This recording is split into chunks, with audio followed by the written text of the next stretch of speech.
We are continuing our journey on learning Forge, and in today's video, we're going to be focusing on building and deploying our first Forge app. But more specifically, we are going to take a look at setting up our local Forge development environment. Now, this is a technical session. We are going to be in the terminal. We're going to be typing in commands. We're going to be installing things on your machine.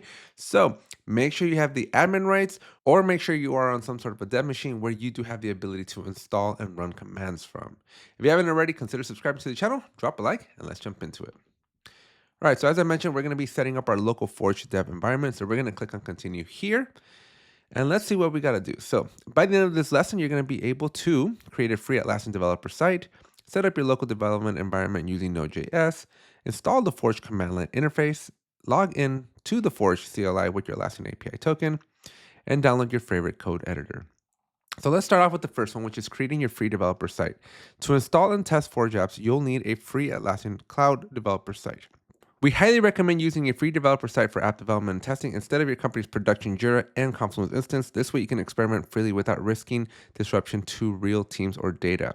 So the first thing we're going to do here is we're going to go to go.atlassian.com/cloud-dev and create a site using the email address associated with your Atlassian account.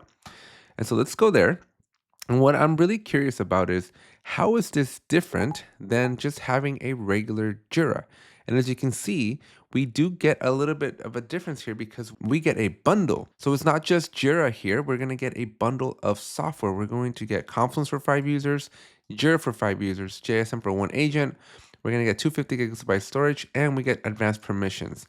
And so here we just got to type in our work email, and then we're going to sign in. So give me 1 second while we sign in. After a few seconds, Atlassian is going to be building your site. So again, you get a Jira, you get a Confluence, you get a JSM. Okay, so once your new site comes up, you're going to go through a couple of items here. I'm just going to skip through everything. I'm not going to invite anyone.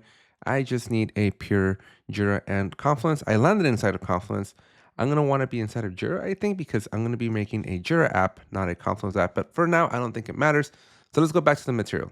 So once your site is ready to log in, you're going to complete the setup wizard, which we've done. Okay, so step 1 is completed and done and out of the way. Let's go on to setting up our developer environment. Hi, I quickly wanted to interrupt your video to let you know about something big that I've been working on. I'm working on the big book of Atlassian, and this is going to be given exclusively away to attendees that show up to the Atlassian Builder Summit happening October 22nd through the 24th in Long Beach, California. This is a completely free event, a completely free book that you can only get if you come to our in-person event. This is something that's super awesome. I am really happy to be putting this together. You can only get this in person. So make sure that you attend our very free event. All you need to worry about is your travel accommodations. We do have discounts for hotels. Use that link down below. Sign up for the Atlassian Builders Conference, and I hope to see you in October. And come secure your free copy of the Big Book of Atlassian. I'll see you in October. So to develop Forge apps, you're going to need to install a few tools, including Node.js. And so these are the instructions for whether you're on a Mac OS, Windows, or on Linux. Now, I'm on a Mac, and so I'm going to follow these instructions. And again, this is where we get a little bit more technical.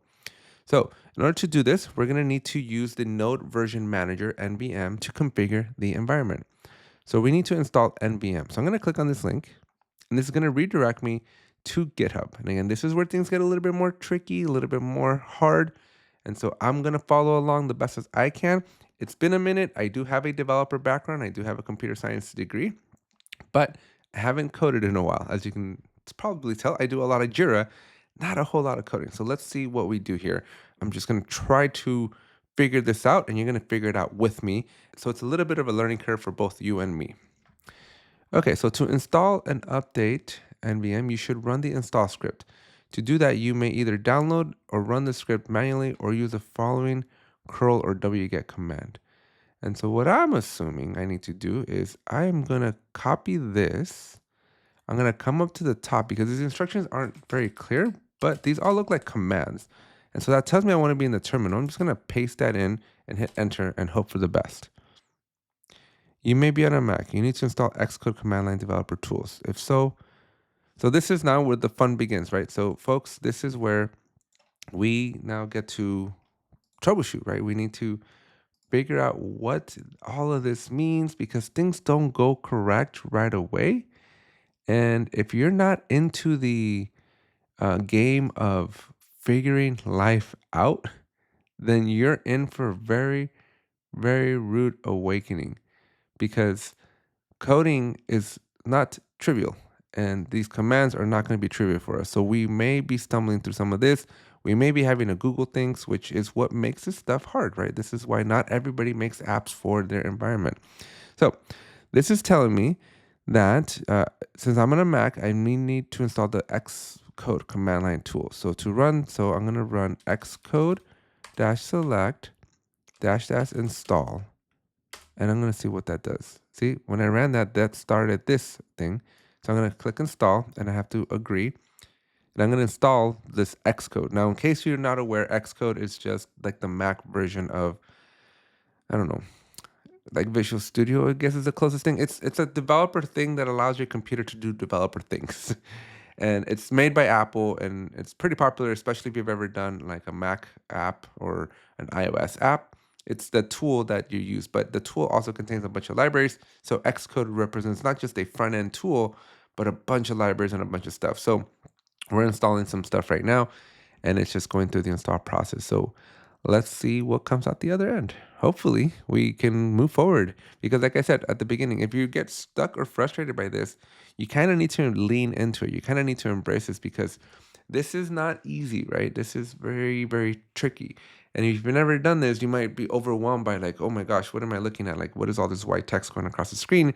And that's okay. Like, you got to take baby steps, right? And just kind of walk through it, try things, but read. More importantly, read, because I find that oftentimes the information that we're missing, the information that's causing us to be overwhelmed, it's just on the screen. You just got to read through it.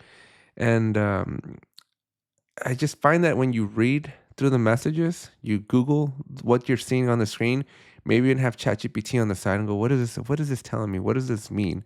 Right? You can probably overcome these challenges a little bit easier. So we're gonna wait for these Xcode tools to install, and we're gonna come back. All right, so Xcode has finished installing. We're gonna hit done here. And then back in our command line, we're gonna retry our curl command from earlier. And this time it's doing things. So this is good. When you don't see red, that's very good. Green is generally okay. And so we're good with that one. And so let's go back and read the instructions here. So running either of the above commands downloads the script and runs it. The script clones the NVM repository to ~/.nvm and attempts to add the source lines from the snippet below to the correct file in the bash file. If you find the install script is updating the wrong profile file, set the profile environment to the path and then run the installation script again. So sounds like we need to go and hunt for these files just to confirm that things were done correctly. But let's just export this out and see what it does. And it didn't do anything. Let's go on and figure out what happened here. See, this is what I'm talking about. Like, okay, so I am a little lost because I don't know where to proceed from here. NVM allows you to quickly. Okay, so NVM U16. Let's try this. Let's do a confirmation. Let's see if something got installed. NVM use. Oops. Let's just do NVM dash node. No, let's do node dash v. This tells us the version of node installed, and this is not good. Node is not installed, so that's not okay. We need to figure out what are we doing wrong here. I think we need to enter bash. That's just me not knowing. Okay. Let me see. Let's this is where we get lost. This is where we get stuck. So luckily, we have something called ChatGPT nowadays, and we're going to ask it.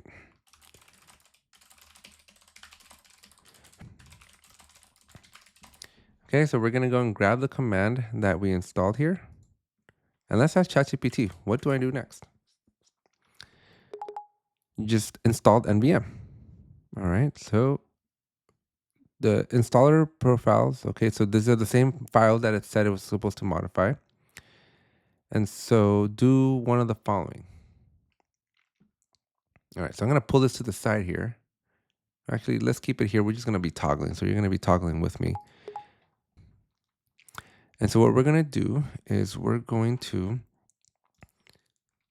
do source tilde. That's going to be a shift and the letter key next to the 1 all the way in the top left corner of your keyboard below the escape key /.bash rc No such file directory. Okay, so that's not good. Well, it looks like we are in ZCH. So let's try this one. Source tilde slash dot ZCHRC. Now, little pro tip, when you're on a terminal, spelling counts. So make sure you spell things correctly. Okay, so that didn't do anything. So it says restart your terminal. So let's do that. Let's go back in and just type in terminal again. And now we have a terminal again. And so I'm going to run nvm -- version. So we got a version. So that's good. We got something. That's really good. And we're getting the same version. Okay. This is really, really good. Install a version of Node.js. You can now install. Okay, so I don't know that we need to do that. I don't know that we have that in the instructions yet. So let's see do we need to install Node? We have to install Docker, but that's a different thing. Let's go back to this item. Okay, yeah, so select the layer. So now we're going to do this one.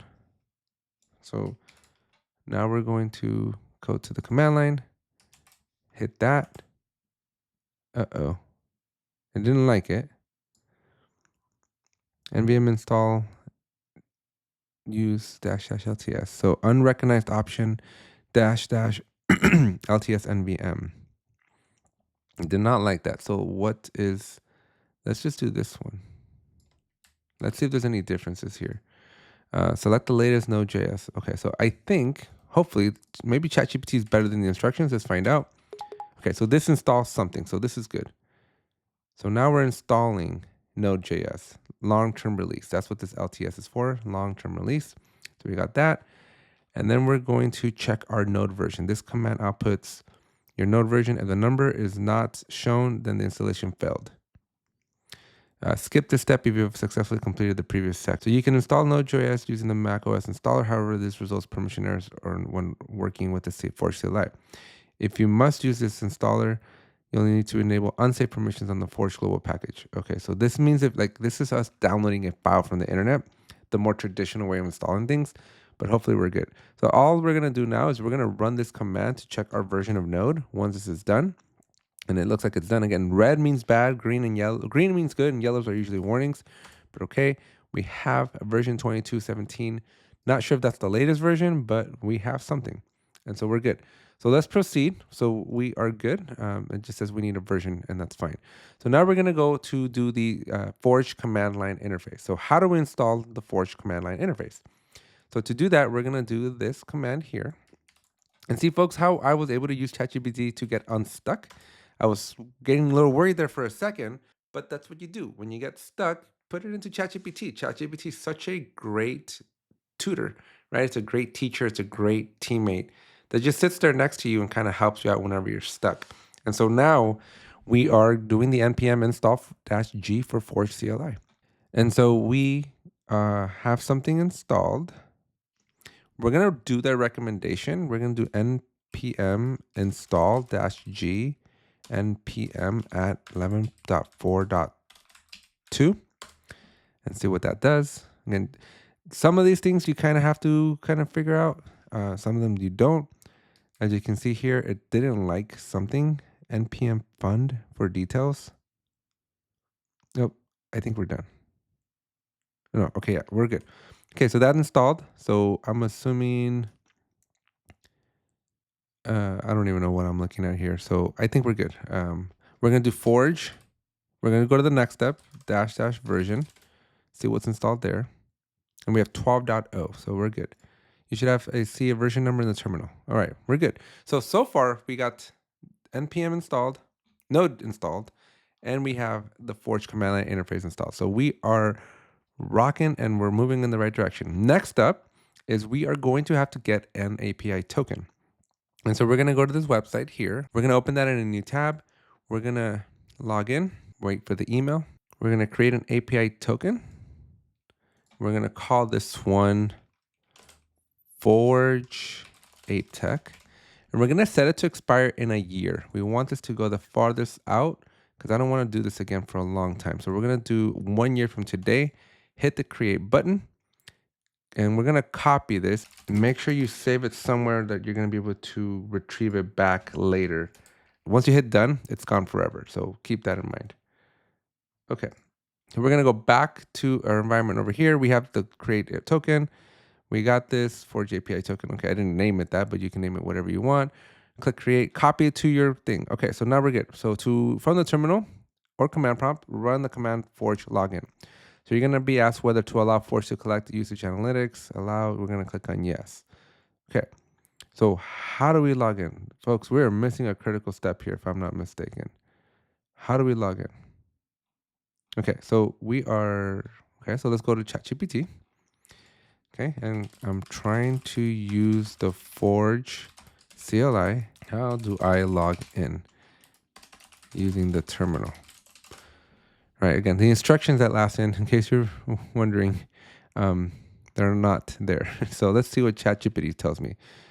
Okay, so log into Forge. Forge login. Okay, so we're just going to try that. And then, folks, these developers, they try to make it easy, right? We're going to do that. Allow, okay, so we're going to do yes because it wants us to do yes. We're going to type in our email. And then we're going to paste in our token. And we're good. We are logged in. So again, I would add Forge login here somewhere. Oh, I would make this bold. There it is. It's not bolded. I would make that bold. This is not clear to me. Okay. Enter the email address. Okay, good. So we are good. So now we need to build the app, we need to write some code, which means that you're going to need a code editor. So we're going to download and install Visual Studio Code. So we're going to click on download for Mac OS here. And we're just going to wait for this to install. And then we're going to be basically done with this module. So while that downloads and installs, I'm going to just have it here. We have Visual Studio Code installing. This is something we're going to need to just get coding done, right? Like we need to actually type code in. And unless you're a fan of the terminal, which I'm personally not, I would recommend Visual Studio Code. Now, Visual Studio Code is a really cool open source tool that Microsoft developed, but it works for like everyone and everything. And so it's a really, really awesome tool. Highly recommend you download it and get very familiar. And let me know down below because I do have a DevOps channel, and I think making tutorials on how to use VS Code is probably going to be one of my high priority items. All right, so we recommend using a code editor that supports JavaScript. Okay, and we got that. So good. We are done with this first one. And let's go to the questions. Javier is trying to develop a new Forge app and needs a safe environment to test his apps without affecting his company's production systems. What should Javier do? He should create a free Atlassian developer cloud site. Ding, ding, ding. Next up, Michelle setting up her development environment on a Mac system to start with Forge. Which tools should Michelle use? So she should use NVM. Next question. Juan has installed Node.js and is now ready to install the Forge CLI. Which command will install Forge CLI? So if you remember, we had the @g. So I think it's going to be this one here. I remember the -g. Sophia has successfully installed the Forge CLI, now needs to log in. What information does she need? She's going to need her API token. And we're done with this one. All right. So folks, make sure you hit that subscribe button. We're going to come back and plan what you can build with Forge. And we're going to continue down that journey. So make sure you hit the subscribe button, drop a like, and I'll see you in the next one.